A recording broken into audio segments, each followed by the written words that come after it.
Hi Aries, welcome to your May 2020 Astro Update. It's Rena here. So in May, we have three retrogrades. Actually, a few months ago when I was looking at the situation that was going to occur, I was like, oof, because it seemed like, in a typical month, there might be a retrograde here and there. I mean, it's kind of more spaced out. And it's interesting because these are all within the what I would call the second week of the month. We have on the 13th, Venus goes retrograde. This is the only personal planet that goes retrograde in May at 21 degrees of Gemini. And then we have, no, I'm sorry, Saturn goes retrograde on the 11th at 1 degree of Aquarius, and we have Venus on the 13th, and then Jupiter the very next day.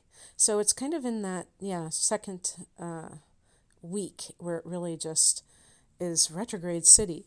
But, it's funny also because right now, when, with this situation that we're dealing with at the time of this recording, I'm recording on the new moon in Taurus on the 22nd of April, that it's very interesting to see how it feels like a retrograde right now. I mean, the other day I was thinking that it was a Mercury retrograde because it seemed like everything that I was trying to do was getting screwed up. It was just weird. And I was like, are you sure this isn't, there's planets in their shadow period like Venus or something, but I still think there's something else going on here that is above and beyond even astrology. I mean, I think that we have to, when we look at transits, we have to look at them as influences, but not assume that these things are going to happen, or we will create in our reality for sure. Because I've had, Mercury retrogrades where it was perfectly fine. And I've had periods of time when it wasn't Mercury retrograde and it was just one thing after the other. So it's like keeping in proper perspective. That's the only way that I would really feel comfortable talking to you about these transits, so that you don't feel like, oh my God, there are three planets retrograding. So for you, Aries, the emphasis this month is on finances until the 20th. The sun is in Taurus, and Mercury is also in Taurus until the 11th, and that's your so you've got two. There's probably something else. Well, I'm recording this on the new moon in Taurus, so if you're listening on April 22nd, you already have a new moon in the second house of earned income. So that's a very practical, it's an earth house, so practical matters that connect with your finances, your possessions, but on an emotional level, your self-worth, and I would say even making the connection between money and self-worth, because that's one of those things that people finally let go of at some point when they're unhappy with their career. Even if they're making a lot of money, they say, you know what, it's not worth my personal life being destroyed or having to be humiliated, whatever it is. Like, I value myself too much for that. So personal value is also second house. And then on the 20th, the sun goes into your third house. Obviously, this is a general forecast, so the exact transits into these houses for you specifically might be a bit different. I do natal chart interpretations. I do transit, like extended transit readings, talking about the things that are occurring for the next year. So check out my link below for that. If you're interested, but this is going to be okay for a general idea of what's going on. On the 7th, there's a full moon at 18 degrees of Scorpio, and this is the 8th house for you, and this is a very deep kind of a full moon. I think the full moon in May, according to North American folklore, which is Native American based, I think, is that it's the full flower moon. I'll have to double check that. And, it's self-explanatory. The flowers are starting to bloom. Although where I am right now in the Midwest, it's the trees seem unusually bare. We've had some cold days in spring, maybe colder than normal, but we've had some warm days too, so it seems a bit strange. I'm not, I'm 54 years old. You'd think I would have figured this out by now. Like, what, when is it supposed to be, when are the leaves supposed to be budding? But I just, every year I'm always like, okay, what's going to happen now? So this is a time. I mean, secrets could come out, but it's funny when I say secrets because I'm talking about the full moon. It could really be secrets that you're keeping from yourself. This is a very transformational situation because the eighth house is the house of death, and it can be the death of an old version of yourself. Even, I was just recently reading that addictions are associated with this house. I mean, the 12th house and the 5th house I've heard as well. I would say obsessions and addictions can certainly be those, but it can even be of the emotional nature because the 8th house is a water house. It's Scorpio's house. So, yeah, so it's very interesting how that will pan out for you if you will gain insight into your shadow, into the part of yourself that you may reject, but that holds so much wisdom for you that you really, that if you integrate all of those aspects of yourself, you become the most powerful version of yourself. On the 11th, Mercury goes into Gemini. There's a quite an emphasis on the third house because, especially as we progress into, closer to the sun going into Gemini. The third house, you have the sun there on the 20th, and Mercury goes there on the 11th. And so Mercury rules that house, and it's all about communication. And whether it's you receiving news or you giving it to other people, and who knows, maybe there's some connection with that full moon because the third house is also siblings. So if there's some kind of like family matter that is coming up and you have to speak to your siblings about something, that could be, featured here. But I like it because when a planet is in its own house, obviously it makes sense it's going to, and also in its own sign, as it is with you, it's going to function at its highest degree. So it matches what it represents, what is represented by that house. So it can even be like, embarking on some kind of a course of studies. Usually with the third house, it's going to be more of a training rather than the opposite house. The ninth house would be like going to university or something like that. So something with maybe tutoring children or, getting a job in that area or studying, if you're a teacher, studying to get a certification that you need for English as a second language or anything that has to do with a shorter training so you gain credentials in something. On the same day as this, on the 11th, Saturn goes retrograde, 1 degree of Aquarius in the 11th house of friendships, hopes, and wishes. Saturn has just recently gone into that house, Aries, into the 11th house. And so you're not going to, it's going to go back into your career sector in July and then go back into Aquarius at the end of the year. So it's really going to be 2021 when you're going to experience the full influence of Saturn in your 11th. And when it's in the 11th house, Saturn, I have a separate video. You can watch that about the transit of Saturn in your 11th house. But just, the short version is that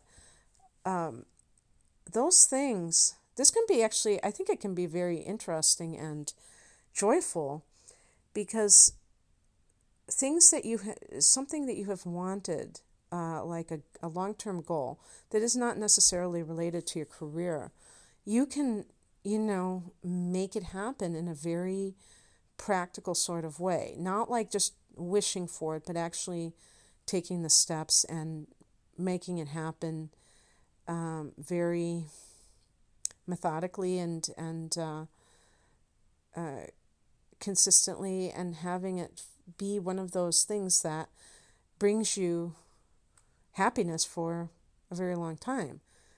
Saturn is about the long haul. It's not just about like, let's go out on the town tonight and have a good time. It's like, for the 11th house, we're talking about, that's actually the 5th house, the opposite house, excuse me, which is connected to just fun and games and pleasure and parties and things like that, which is a short-term kind of pleasure. This is more of a long-term joy that you can, with Saturn, sustain. And so an example would be if you want a summer home and you already have a home and you want something else, and you build it yourself because you don't necessarily have all this money to have a second mortgage, but like a tiny home or something that doesn't need to be a cottage, and you build it yourself, or and it's a labor of love. Saturn is like kind of that, piece by piece type of a thing, and hard work, but this is hard work achieving these long range goals. And so retrograde, this is kind of a time to maybe regroup and see, like, am I putting my efforts in the right place, whatever this is that I want. Also, this is the house of, being social. And when Saturn transits this house, you may find yourself more serious when it comes to socializing. And this could be because you have a very defined goal and you don't want to waver from it. And you feel that some of the people that you're dealing with are time wasters, that they're not really adding value to your life. So Saturn tends to weed out things, and that could be something that you're going to deal with for the next several years. But when Saturn is retrograde, it's going to look at this, like, what am I doing? Am I doing something that is really the direction I want to go in, or am I maybe I'm throwing the baby out with the bathwater, that kind of thing. And so on the 13th, Mars goes into Pisces, and that's your 12th house, and Mars is your ruler, so it might be a little bit. I feel like Mars is in my 12th house right now because it's that feeling of being pent up. The 12th house is the house of reflection. It's an interior house. It's a water house. It's Pisces house. So it's very, it's like contemplative, the hermit, meditation. But Aries is an active sign, and your ruler, Mars, is an active planet. And so in the 12th house, it can feel like stir crazy and it wants to do something and it can't. But it can, Hatha yoga is a spiritual pursuit that's also a physical pursuit. Maybe taking walks alone, like a monk. I'm not a monk, so how would I know? But like hermits and monks, I always picture them walking through the courtyards of the abbey, with their rosary beads or something, and they're walking, and they're chanting, or they're contemplating the secrets of the universe or what have you, and they're just being very solitary, but it's an active meditation. This is a great time to do things behind the scenes where you're not like putting all your cards on the table, pardon the pun since I'm a tarot reader, but just being very kind of like a strategist, like what they do in the military, that they're kind of plotting behind the scenes, and then they they make their launch, and they are doing what they do best, which is whatever their particular aim is, their battle, they start out with doing it in secret. On the same day that Mars goes into Pisces, Venus goes retrograde at 21 degrees of Gemini in that third house. So,